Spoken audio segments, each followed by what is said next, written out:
ആ മയ്യിത്തിന്റെ കുടുംബം, ഭാര്യയും മക്കളും, ഒരു പെണ്ണിനെ സംബന്ധിച്ചിടത്തോളം അവരുടെ ഭർത്താവും വീട്ടുകാരും ഒക്കെ കൂടെയുണ്ട്.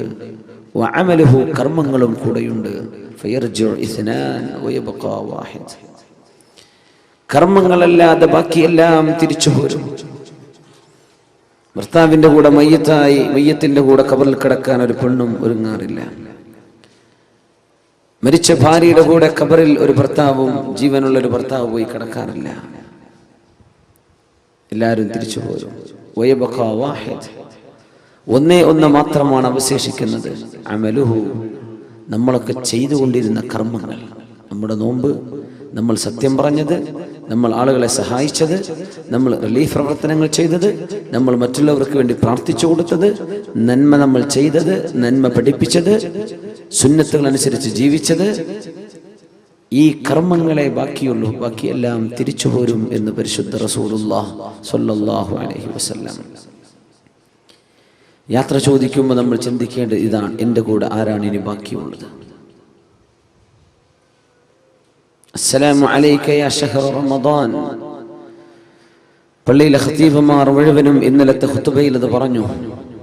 റമദാൻ നിനക്ക് സലാം റമദാൻ. യാത്ര പറയാം. ഇനിയൊരിക്കൽ കാണുമോ എന്നറിയില്ല റമദാൻ. 1000 മാസങ്ങളെക്കാൾ പുണ്യമായൊരു രാവുമായി നീ ഇനിയൊരിക്കൽ വരുമ്പോൾ ഞാനിവിടെ ഉണ്ടാകുമോ എന്നറിയില്ല റമദാൻ. അസ്സലാമു അലൈക യാ ശഹ്റൽ ബറകതി വർ-റിദ്വാൻ. അല്ലാഹുവിൻ്റെ റഹ്മത്തും പുണ്യവും ഒക്കെ എമ്പാടും തന്നിരുന്ന നിമിഷങ്ങൾ നീ ഞങ്ങളോട് യാത്ര പറയാനല്ലേ. ഇനി കാണുമോ നമ്മൾ? ഇനി ഇവിടെ വെച്ച് കാണും. നിനക്ക് സലാം റമദാൻ, നിനക്ക് സലാം. അല്ലാഹുമ്മ തസല്ലംഹു മിന്നാ വസല്ലിം റമദാന ലനാ വസല്ലിംഹു ലനാ സാലിമീന ഗാനിമീൻ. അല്ലാഹുവേ, ഈ റമദാൻ യാത്ര ചോദിക്കുമ്പോൾ അതിൻ്റെ സർവ്വ പുണ്യങ്ങളും നേടിയെടുത്തവരായി നീ ഞങ്ങളെ മാറ്റിത്തരയണമേ എന്ന് പ്രാർത്ഥിക്കണം. അല്ലാഹു അങ്ങനെ ആക്കി തരുമാറാകട്ടെ. അല്ലാതെ റമദാൻ കേവലം ഒരു ആഘോഷ പരിപാടിയല്ല. ടെക്സ്റ്റൈൽസുകാരൊക്കെ എഴുതി വെക്കുന്ന റമദാൻ പെരുന്നാൾ ആശംസകൾ. ഈ റമദാൻ എന്ന് പറഞ്ഞത് പെരുന്നാളാണെന്ന് കാണുന്നവർ വിചാരിക്കുക. ഈ ക്ഷേത്രങ്ങൾക്കൊക്കെ പല പെരുന്നാളുണ്ടാവും. റമദാൻ പെരുന്നാൾ ആശംസകൾ അങ്ങനെ വായിച്ചു പോകുമെന്ന് പേടിയിട്ട് കോമിട്ടിട്ടില്ലെങ്കിൽ റമദാൻ സ്പേസ് കോമിട്ടിട്ട് റമദാനും പെരുന്നാളും ഒക്കെ ഇപ്പം തന്നെ ആശംസിക്കുകയാണ്. എന്താ ആശംസ? ഷോപ്പിങ്ങിന്റെ ആശംസയാണ് നമുക്ക് വേണ്ടത്. അല്ല, മഗ്ഫിറ, പാപമോചനത്തിൻ്റെത്, പാപങ്ങൾ പൊറുക്കപ്പെട്ട് കിട്ടുന്നതിൻ്റെത്, ദോഷങ്ങൾ പൊറുക്കപ്പെട്ട് കിട്ടണം, ശുദ്ധിയാവണം. ശ്വസിക്കാൻ ഓക്സിജനും കഴിക്കാൻ ഭക്ഷണവും ഒക്കെ സംവിധാനിച്ച അല്ലാഹുവിനോട്, ആ പടച്ച തമ്പുരാൻ നമ്മെ തൃപ്തിപ്പെടുന്നൊരവസ്ഥ, അല്ലാഹു നമ്മെ സന്തോഷിക്കുന്നൊരവസ്ഥ. റളിയല്ലാഹു അൻഹും വറളൂ അൻഹു ദാലിക ലിമൻ ഖശിയ റബ്ബഹ്.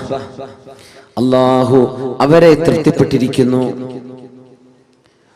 റളിയല്ലാഹു അൻഹും വറളൂ അൻഹു, അവർ അല്ലാഹുവിലും തൃപ്തിപ്പെട്ടിരിക്കുന്നു. ദാലിക ലിമൻ ഖശിയ റബ്ബഹ്, ഈ സംതൃപ്തി അല്ലാഹു നൽകുന്നത് ലിമൻ ഖശിയ റബ്ബഹു, തന്റെ രക്ഷിതാവിനെ ആരാണോ പേടിച്ചത് അവർക്കാണ്. പേടിക്കുക എന്ന് പറഞ്ഞാൽ തെറ്റ് സംഭവിക്കുമ്പോൾ പേടിക്കണം, തെറ്റ് സംഭവിക്കുമോ എന്ന് പേടിക്കണം, അള്ളാഹുവിന്റെ കാരുണ്യത്തിൽ പ്രതീക്ഷിക്കണം. പക്ഷേ അള്ളാഹുവിനെ സംബന്ധിച്ചുള്ള ബോധം എപ്പോഴാണോ എപ്പോഴും ആർക്കാണോ ഉള്ളത് അവർക്കാണ് അള്ളാഹുവിന്റെ സംതൃപ്തി ലഭിക്കുന്നത്. വറിദ്വാനും മിനല്ലാഹി അക്ബർ. അള്ളാഹു നൽകുന്ന ഈ സംതൃപ്തിയാണ് ഏറ്റവും വലിയ അനുഗ്രഹം. പടച്ചവൻ എന്നിൽ സംതൃപ്തനാണ്. വിഷമങ്ങൾ വന്നാലും ലക്കൽ ഉത്ബാ ഹത്താ തർളാ, അള്ളാഹുവെ പരീക്ഷണങ്ങൾ നീ നൽകിയാൽ പോലും നിനക്ക് ഞങ്ങളോട് ദേഷ്യമില്ലെങ്കിൽ അള്ളാഹുവെ ഇതൊക്കെ ഞങ്ങൾ സഹിക്കാൻ ഒരുക്കമാണ്. അഷ്റഫുൽ ഖൽഖിന്റെ കാലിൽ നിന്ന് ചോര വന്നപ്പോൾ ദുആ ചെയ്ത പ്രാർത്ഥന അതാണ്. ത്വായിഫിൽ വിഷമിച്ചപ്പോൾ പ്രാർത്ഥിച്ചത് അതാണ്. ലക്കൽ ഉത്ബാ ഹത്താ തർളാ ഇല്ലം യകും ബിക ഗളബൻ ഫലാ ഉബാലി. അല്ലാഹുവേ, നിനക്കെന്നോട് ദേഷ്യമില്ലെങ്കിൽ ഈ വേദനയൊക്കെ ഞാൻ സഹിച്ചോളാം റബ്ബേ. നീ എന്നോട് കുപിതനല്ലെങ്കിൽ, നിനക്കെന്നോട് ഇഷ്ടമാണെങ്കിൽ ഈ വേദനകളെല്ലാം ഞാൻ സഹിച്ചോളാം. അല്ലാഹു, നീ എന്നോട് ദേഷ്യപ്പെടരുത് കേട്ടോ, നീ എന്നോട് ദേഷ്യപ്പെടരുത്. ഈ അള്ളാഹുവിന്റെ മർളാത്ത്, അള്ളാഹുവിന്റെ തൃപ്തി പരിശുദ്ധ റമദാൻ കഴിഞ്ഞു പോകുമ്പോൾ നമുക്ക് ലഭിച്ചിട്ടുണ്ടോ? മനസ്സിനുള്ളിലേക്ക് വരുന്നുണ്ടോ എൻ്റെ റബ്ബ് എന്നോട് പൊരുത്തപ്പെട്ടിരിക്കണം? മനസ്സിനുള്ളിലേക്ക് വരുന്നുണ്ടോ എൻ്റെ റബ്ബ് എന്നിൽ സംതൃപ്തനായിരിക്കണം? മനസ്സിനുള്ളിലേക്ക് ഒരാഗ്രഹം വരുന്നുണ്ടോ എൻ്റെ റബ്ബിനെ കാണാൻ എനിക്ക് കൊതിയുണ്ട്? മൻ അഹബ്ബ ലിഖാ അല്ലാഹി അഹബ്ബ അല്ലാഹു ലിഖാഅഹ് വമൻ കരിഹ ലിഖാ അല്ലാഹി കരിഹ അല്ലാഹു ലിഖാഅഹ്. മൻ അഹബ്ബ ലിഖാ അല്ലാഹ്, അല്ലാഹുവിനെ കാണണമെന്ന് ആരൊക്കെയാണോ കൊതിക്കുന്നത്, അഹബ്ബല്ലാഹു ലിഖാഅഹു, അവരെ കാണാൻ അല്ലാഹു കൊതിക്കും. ആരാണോ അല്ലാഹുവിനെ കാണാൻ കൊതിക്കുന്നത് അവരെ കാണാൻ അല്ലാഹുവിന് കൊതിയുണ്ട്. വമൻ കരിഹ ലിഖാ അല്ലാഹി കരിഹല്ലാഹു ലിഖാഅഹ്, അല്ലാഹുവിനെ കണ്ടുമുട്ടാൻ ആരാണോ വെറുക്കുന്നത് അവരെ കാണാൻ അല്ലാഹുവിനും വെറുപ്പാണെന്ന് റസൂലുള്ളാഹി സ്വല്ലല്ലാഹു അലൈഹി വസല്ലം. ബിലാൽ ഇബ്നു റബാഹ് റളിയല്ലാഹു അൻഹു വഫാത്താകാൻ കിടക്കുമ്പോ, മരിക്കാൻ കിടക്കുമ്പോ, വാ കർബാ വാ സൗജാ, എന്റെ സങ്കടമേ, എന്റെ ഭർത്താവിന്റെ വിയോഗമേ എന്ന് പറഞ്ഞ് പൊട്ടിക്കരയുന്ന ഭാര്യയോട്, വാ സഅദാ വാ ഫർഹാ ഗദൻ നൽഖൽ ഹബ്ബ മുഹമ്മദൻ വസഹ്ബ. എന്തിന് പെണ്ണെ നീ കരയണം? ഭർത്താവ് പറഞ്ഞു കൊടുക്കുക ഭാര്യയോട്, നീ എന്തിനായി കരയുന്നത്? നാളെയാണ് നമ്മൾ പ്രിയപ്പെട്ട സുഹൃത്തുക്കളെ കാണാൻ പോകുന്നത്. നാളെയാണ് ഞാൻ മരിച്ചാൽ ഞാൻ എൻ്റെ കൂട്ടുകാരെ കാണാൻ പോവുകയാണ്. മുഹമ്മദൻ വസഹ്ബ, മുഹമ്മദ് നബി തങ്ങളെയും അവിടുത്തെ സ്വഹാബികളെയും കാണാൻ പോകുന്ന പോക്കല്ലേ ഞാൻ ഈ പോകുന്നത്. എന്തിനാ നീ കരയുന്നത്? എനിക്ക് കരയാൻ തോന്നുന്നില്ല. ബിലാൽ ഇബ്നു റബാഹ് റളിയല്ലാഹു അൻഹു, മൻ അഹബ്ബ ലിഖാ അല്ലാഹ്, എൻ്റെ റബ്ബിനെ കാണാൻ എനിക്ക് കൊതിയുണ്ടെന്ന് ആഗ്രഹിക്കുന്നവരെ അവരെ കാണാൻ അല്ലാഹുവിന് കൊതിയുണ്ട്. ഇത് പറഞ്ഞപ്പോൾ ആയിഷ റളിയല്ലാഹു അൻഹ പറഞ്ഞു, അല്ലാഹുവിന്റെ റസൂലേ, കുല്ലുനാ നക്റഹുൽ മൗത്ത്, ഞങ്ങൾക്കൊക്കെ മരിക്കൽ വെറുപ്പാണല്ലോ നബിയേ. ഞങ്ങൾക്കൊക്കെ അത് വെറുപ്പാണല്ലോ,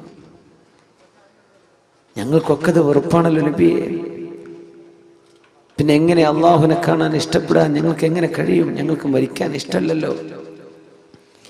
ആയിഷ ബീവി, അത് സ്വാഭാവികമാണ്. മരണം എല്ലാവർക്കും വെറുപ്പുണ്ട്. പക്ഷേ മരണം ആസന്നമാകുന്ന നേരത്ത് സത്യവിശ്വാസികൾക്ക് അല്ലാഹു സുബ്ഹാനഹു വ തആല അല്ലാഹുവിന്റെ പ്രത്യേകമായ മാലാഖമാരെ അയച്ചു കൊടുക്കുകയും സ്വർഗത്തിന്റെ ഫോട്ടോ, സ്വർഗത്തിന്റെ പിക്ചർ, കാണാൻ പോകുന്ന, അനുഭവിക്കാൻ പോകുന്ന ലോകത്തിന്റെ ഒരു മിനിയേച്ചർ അല്ലാഹു മരിക്കാനിരിക്കുന്ന ആളുകൾക്ക് കാണിച്ചു കൊടുക്കുമ്പോൾ, ഞാൻ അങ്ങോട്ട് വരാൻ ഒരുക്കമാണ്, ഞാൻ അങ്ങോട്ട് വന്നോട്ടെ എന്ന് ചോദിക്കുന്ന ഒരു നേരത്ത് ഇങ്ങോട്ട് വന്നോളൂ എന്ന് അല്ലാഹു പറയുമെന്നാണ് ഈ ഹദീസിന്റെ സാരം എന്ന് അഷ്റഫുൽ ഖൽഖ് റസൂലുള്ളാഹി സ്വല്ലല്ലാഹു അലൈഹി വസല്ലം. ദുനിയാവിന്ന് വിട പറയാൻ തുടങ്ങുമ്പോൾ നമ്മുടെ സെൻസുകളൊക്കെ, ഈ കാണുന്ന ലിമിറ്റുകളൊക്കെ ഭേദിച്ചുകൊണ്ട് വർക്ക് ചെയ്യാൻ തുടങ്ങുന്ന നമുക്ക് മാലാഖമാരെ കാണാൻ പറ്റുന്നില്ല. പക്ഷെ മരിക്കാൻ കിടക്കുന്ന മനുഷ്യന് മലക്കുകളെ കാണാൻ പറ്റുന്ന, മരിച്ചു കഴിഞ്ഞാൽ തന്നെ കാണും, മരണത്തിന് മുമ്പ് തന്നെ കാണാൻ തുടങ്ങും. മരണത്തിന് മുമ്പ് കാണുന്ന, ഏകദേശം മരണത്തോടടുത്ത് കഴിഞ്ഞാൽ നമ്മുടെ സെൻസുകൾ, നമ്മുടെ സെൻസറി ഫാക്കൽറ്റി, ഇതിൻ്റെയൊക്കെ ഡൈമെൻഷൻസ്, അതിൻ്റെയൊക്കെ പരിധികളൊക്കെ വർദ്ധിക്കുകയാണ്. പിന്നെ കാണാൻ പറ്റാത്തൊക്കെ കാണാൻ തുടങ്ങും. സ്വർഗം കണ്ടുകൊണ്ട് പോകുന്നവരുണ്ട്, നരകം കണ്ടുപോകുന്നവരുണ്ട്. അല്ലാഹു കാത്ത് രക്ഷിക്കുമാറാകട്ടെ.